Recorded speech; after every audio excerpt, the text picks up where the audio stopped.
दोस्तों, स्वागत है आपका हमारे YouTube चैनल कॉमिक फैन पर। चलिए शुरू करते हैं कॉमिक्स बली कुठार का दूसरा भाग। हवा के झोंके की तरह आगे बढ़कर भेड़िया ने उसकी दोनों कलाइयों को थाम लिया। अब तू छोड़ेगा इस कुल्हाड़ी को। भेड़िया, ये कुठारा लोग पहले जान छोड़ते हैं फिर कुठार। बाबा, आज ये जान भी छोड़ेगा और कुठार भी। तुम बस देखते जाओ बाबा, सिर्फ देखते जाओ। उफ। भेड़िया की उंगलियों के उस अद्भुत प्रहार से जैसे घाता की पूरी बाजों में बिजली का करंट दौड़ गया। फिर उठना चाहकर भी घाता उस हाथ को उठा ना पाया। ये क्या, कैसा प्रहार किया है इसने। ऐसा लग रहा है जैसे मेरे इस बाजू में ताकत ही नहीं बची। भेड़िया ने अपनी उंगलियों को उसकी कलाइयों में गड़ा दिया। अब तेरा एक हाथ मुझ पर प्रहार नहीं कर पाएगा और मैं अपनी कला से खोल डालूंगा तेरी इस पकड़ को जिसने कुल्हाड़ी को जकड़ रखा है। मगर कुल्हाड़ी तो जैसे उसके हाथ से चिपकी हुई थी। घाता ने भेड़िया को जड़ी सिर की शक्तिशाली टक्कर। जब चोट करता है तो मेरा सिर भी उतनी ही शक्ति से करता है। ढपाक। न जाने क्या हुआ तब घाता को। अरे, ये तो भाग रहा है। ओ नहीं, उस बेरहम ने इन दोनों जंगली भैंसों को क्यों मार डाला। भेड़िया, उसे रोको। वो जिस भी जानवर को मारेगा उसकी शक्ति का 1/4 भाग उसे भी मिल जाएगा। क्या? पर यह कैसे मुमकिन है। बातों में वक्त जाया मत करो भेड़िया, जल्दी करो। उस पर जुनून सवार है। उसका जुनून उतार कर आता हूँ बाबा। मौत का मुंह देखने के लिए तैयार हो जा घाता। भेड़िया के इस वार ने घाता के होठों से सिसकारी छुड़ा दी। आह। बगल में हुई बांस की चोट से घाता जबरदस्त ढंग से बिलबिला उठा। ना सिर्फ वह बिलबिला उठा बल्कि उसकी आंखों ने जब अपनी कुठार जमीन पर पड़ी देखी तो बौखला भी उठा। नहीं, ये नहीं हो सकता। बली कुठार के प्रबल दावेदार इन हाथों से मेरी कुठार छुटकर गिर पड़ी। इसी पल भेड़िया ने उसे भी जमीन पर पटक मारा। मेरी शक्ति का दम इसने चूर कर दिया। एक मामूली से जंगली ने। तड़ाक। अपमान व आश्चर्य की अनुभूति से घाता हलक फाड़कर गर्जना कर उठा। नहीं, ये नहीं हो सकता। ये नहीं होने देगा घाता। घाता लौटेगा। भेड़िया, घाता लौटेगा।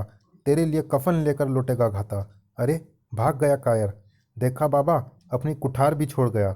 थोड़ी देर और रुकता तो अपना शरीर भी यहीं छोड़कर जाता। गंभीर था फूजो का सवर।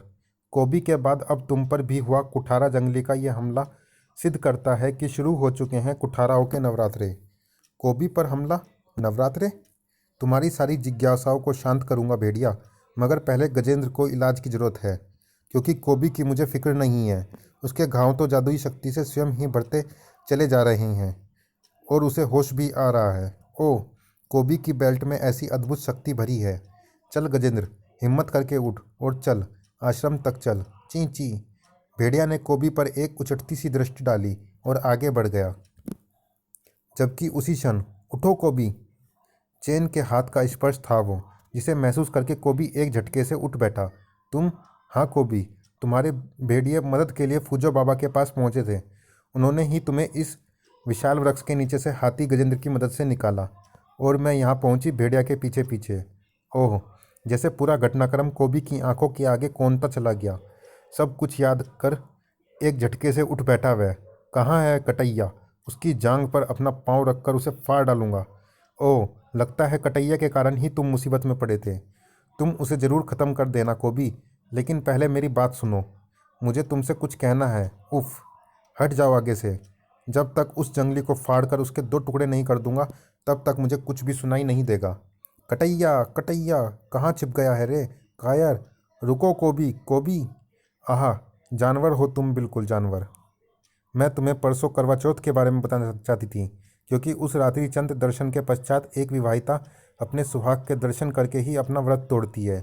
मैं चाहती हूँ कि उस रात्रि भेड़िया के साथ तुम भी मेरे सामने उपस्थित रहो। और तुम भले ही मेरी ना सुनो, लेकिन ऐसा होकर रहेगा। मेरी तपस्या व्रत व्यर्थ ना जाएगी। उस रात्रि मैं तुम दोनों को एक साथ देखकर ही अपना व्रत तोड़ूंगी। इस बार मेरे लिए अनोखी होगी करवा चौथ की वो रात। जंगल के बियाबान हिस्से में प्रवेश करती जैन रहस्य के गहरे आवरण लपेटती चली जा रही थी। इधर फूजो गजेंद्र की कटी सूंड के गांव पर मरहम लगाकर पट्टी बांध चुका था। तूने अपनी सूंड देकर इस बूढ़े की जान बचाई है गजेंद्र, तू धन्य है। सूंड तो क्या, सिर भी कट कट जाता तो कट जाने देता, शायद यही कह रहा था गजेंद्र। अब तू यहीं रहकर विश्राम करेगा, क्योंकि तेरे घाव को रोजाना मरहम पट्टी की जरूरत है। बाबा, कुठाराओं के बारे में जानने के लिए मेरी उत्सुकता अब तक कितनी बढ़ चुकी है, आप इसका अंदाज़ा नहीं लगा सकते। मैं अब तुम्हें उन्हीं के विषय में बताने जा रहा हूँ भेड़िया, फूजो ने कहना शुरू किया। ताकतवर, क्रूर, हिंसक कुठारा जाति। कहते हैं भेड़िया कि लक्कड़हारा जाति इन्हीं की विकसित जाति है। इनकी पहचान होती है कुठार यानी कुल्हाड़ी। प्रत्येक पुरुष के मजबूत हाथों में एक कुठार अवश्य होती है।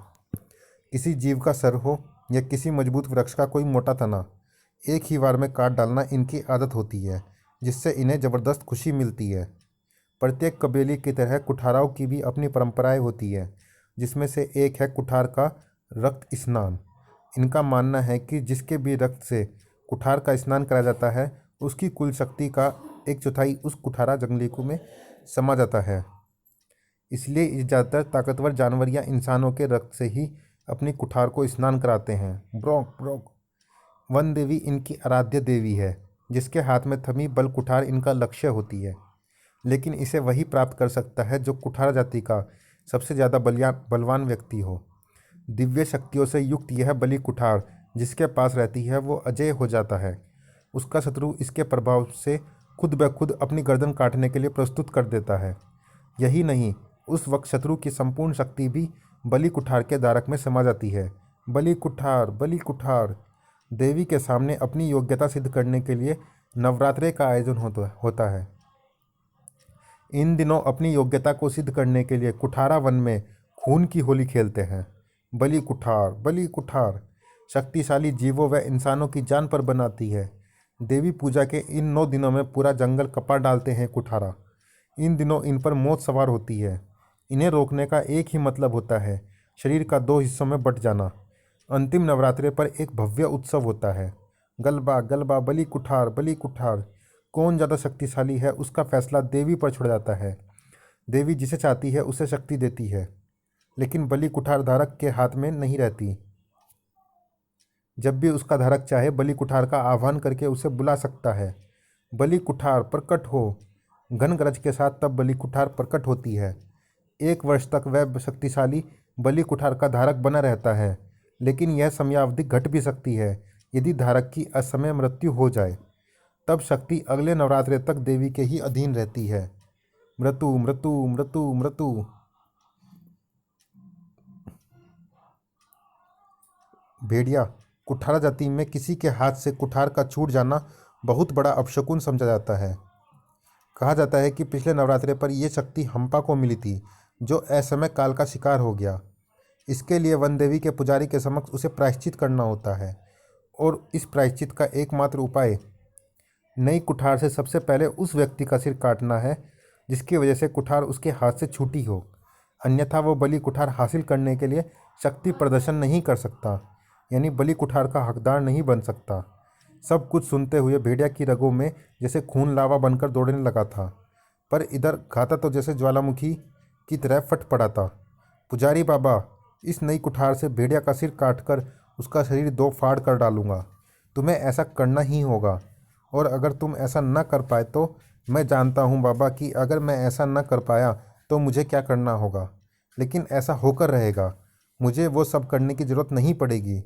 भेड़िया को कटने से कोई नहीं बचा पाएगा, लेकिन मेरी तंत्र शक्ति मुझे भेड़िया नाम के उस अद्भुत व कुशल योद्धा की शक्ति का आभास करा रही है। वो आम इंसानों की तरह ही नहीं है घाता, उसकी आयु 50,000 वर्ष है। जाओ, सफलता मुश्किल है, परंतु तुम्हारे पास इसके अलावा दूसरा कोई रास्ता नहीं है। मैं सफलता को आसान बना दूंगा बाबा। इस बार मैं प्रयोग करूंगा काट विद्या का भी। घाता की आंखों में हर पल भेड़िया की ही मौत का नज़ारा था, और भेड़िया की आंखों में घाता की मौत का। भेड़िया, इस जंगल में तुमसे और कोबी से बढ़कर दूसरा कोई शक्तिशाली प्राणी नहीं, और तुम दोनों ही कुठाराओं की दृष्टि में आ चुके हो। और इसमें भी कोई संदेह नहीं कि बलि कुठार प्राप्त होने के बाद उसका धारक तुम दोनों को अपनी कुठार का निशाना जरूर बनाएगा। तुम उन्हें शक्ति अर्जित करने से रोको, ताकि 200 किलो वजन की कुठार का वजन उनके हाथ थाम ही ना पाए। मैं ऐसा ही करूँगा। भेड़िया के आगे बढ़े कदम उस वक्त ठिठक गए। उफ, ये क्या? उफ, किसने दिखाई ये दरिंदगी? किसने मारा इन गैंडों को? निसंदेह वो शिकारी नहीं है, क्योंकि शिकारी गैंडों का शिकार सींगों के लिए करते हैं, जबकि इन सब के सींग मौजूद हैं। कुठारा जंगली, उठ हथियारे। हुम्फ। तेरी कुठार पर लगा रक्त बता रहा है कि निर्दोष निर्दोष गैंडों को तूने ही मारा है। और अब तेरे जैसे ही एक कुठार से छीनी इस कुठार का रंग बताएगा कि तुझे भेड़िया ने मारा है। क्या इसने कुठारा से उसकी कुठार छीन ली? इसके हाथ में कुठार न देखता तो यकीन न करता, लेकिन ये सच कह रहा है। इसका मतलब अद्भुत शक्तिशाली है ये भेड़िया। इसे दो फाड़ करके इसकी शक्ति को मैं अर्जित करके ही रहूँगा। तू मेरे एक ही वार का मेहमान है भेड़िया, क्योंकि कटैया पर हाथ उठाकर आज तक कोई जीवित नहीं बचा। फिर तूने तो उस पर लात उठाई है। मेरा वार तुझसे छू गया तो दूसरा वार करने की जरूरत मुझे भी नहीं पड़ेगी कटैया। पर मुझसे कुठार छुएगी तब ना, वो तो मैं अब भी तेरे हाथ में नहीं रहने दूंगा। हा हा हा। अब तू कटा भेड़िया, अब कटा तू। ठहरो। देखते ही देखते भेड़िया कटैया द्वारा तेजी से काटकर फेंके गए उन मोटे तनों की कैद में बंद हो गया। गाता, तुमने मेरा हाथ क्यों रोका? क्योंकि अगर तुम इसे मार डालते तो मेरा प्रायश्चित पूरा ना हो पाता, क्योंकि ये वो शैतान है जिसने मेरे हाथ से कुठार छुड़ाई थी। ये मेरा दोषी है कटैया, इसे सजा देगी मेरी कुठार। तुम इस नियम को भली भांति जानते हो, तुम मेरे रास्ते में नहीं आओगे। घाता, मैं जानता हूँ इनमें से एक ही बलि कुठार का धारक बन सकता है, लेकिन फिर भी मैं इसका सिर तेरी कुठार के लिए छोड़ता हूँ। जाओ, उसका सिर काटकर अपना प्रायश्चित पूरा करो। घाता ने एक ही वार में उस पिंजरे की धज्जियाँ उड़ा दी। चाहता तो तुझे भी मैं साथ में काट डालता, लेकिन अगर तुझे ख़त्म करने से पहले हराया नहीं तो मेरे मन की मन में ही रह जाएगी। कुछ ही सेकंडों में घाता ने अपनी तीक्ष्ण कुठार से छीलकर उस मोटे बाँस को भाले का रूप दे डाला। क्रियाच क्रियाच। और मेरी काट विद्या से तू बच नहीं पाएगा भेड़िया। मैं 3 क्षणों में 30 भाले तैयार कर रहा हूँ। एक से बच गया, अब इनसे भी बच कर दिखा। साएं साएं साएं साएं। जितनी देर में तू मेरे फेंके नुकीले बाँसों से बचा, उतनी देर में मैंने ये काष्ठ त्रिशूल बना लिया। और अब जितनी देर में ये त्रिशूल जाकर तेरी जांग में धंसेगा, उतनी देर में मैं लकड़ी के इन टुकड़ों को छील छील कर इन्हें काष्ठ कीलों का रूप देकर तुझे इन कीलों से बीन डालूंगा। फिर जितनी देर में ये काष्ठ कीले तेरे शरीर को बीन डालेंगी, उतनी देर में तैयार हो चुका होगा काष्ठ हथौड़ा, जो तुझे उस वृक्ष में ठोक कर रख देगा। घाता ने अब लगाया विजयी हट्टास। हा हा हा। भेड़िया, अब तू बेबस हो चुका है। अब जब मैं अपनी कुठार का वार तुझे दो फाड़ने के लिए तुझ पर करूंगा तो तू किसी भी तरह से मौत का प्रतिवाद नहीं कर पाएगा। सचमुच भेड़िया ने मौत का प्रतिवाद न किया, लेकिन ये क्या? घाता प्रसन्नता से उंखार बनने के स्थान पर रुदन क्यों कर उठा। नहीं, ये नहीं हो सकता। नहीं नहीं नहीं। भेड़िया भी स्तब्ध सा देख रहा था उस दृश्य को। ये तो गजेंद्र है। ये कब आ गया बीच में? मेरी जान बचाकर अपने प्राणों की आहुति दे दी इसने। घाता अभी भी सख्ते की सी हालत में था। कलंकित हो गया मैं। मेरा प्रायश्चित अधूरा रह गया, क्योंकि नई कुठार से भी भेड़िया की बलि न दे पाया मैं। अब मुझे इसी कुठार से अपने हाथों की बलि देनी होगी। यही नियम है, यही नियम है। लेकिन मैं इस हार को बर्दाश्त नहीं कर सकता। मैं केवल अपने हाथों की बलि नहीं दूंगा, मैं अपने जीवन की ही बलि दे दूंगा। ठहरो ठहरो। न जाने कैसा तूफान उठ खड़ा हुआ था भेड़िया के इंसानी दिमाग में। हुम्फ। आत्महत्या करना पाप होता है। छोड़ दो मुझे। मुझे तुम्हारी दया नहीं चाहिए। हट जाओ मेरे रास्ते से। ओफ। मुझे ख़त्म न कर पाने की निराशा से घाता न जाने क्या कर ले। भेड़िया गजेंद्र की लाश की ओर पलटा। तेरे बलिदान को पूरा जंगल कभी नहीं भूल पाएगा गजेंद्र, और भेड़िया तो कभी भी नहीं। पूज्य बाबा को गजेंद्र की मृत्यु की सूचना देनी होगी, मगर पहले अपने शरीर में धसे इन विचित्र शस्त्रों को खींचकर बाहर निकालना होगा। ओफ। असहनीय पीड़ा के दौर से गुजर रहा था भेड़िया। आह, भेड़िया के स्थान पर दूसरा कोई होता तो शायद इस पीड़ा से ख़त्म ही हो गया होता। ओफ। ची ची ची। हाँ हनु, तू बड़े अच्छे वक्त पर आया है। जा हनु, फूजो बाबा को बुला ला। देख, उनका गजेंद्र वहाँ बलिदान। असंख्य चोटों की पीड़ा भेड़िया के मस्तिष्क को अंधकार में लीन कर रही थी। ची ची ची। ऐसे में हनु अपने फर्ज को अंजाम देना बखूबी जानता था। जल्द ही गजेंद्र के बलिदान की ये कहानी साफ साफ कह रही है कि घाता भेड़िया से प्रतिशोध लेने आया होगा, मगर गजेंद्र के बीच में आ जाने से वह असफल होकर चला गया। तू महान है गजेंद्र, तेरा जन्म कुर्बानियों के लिए ही हुआ था। भेड़िया भेड़िया उठो भेड़िया। आह। चलिए दोस्तों, इस भाग में इतना ही। मिलते हैं अगले भाग में, तब तक के लिए धन्यवाद।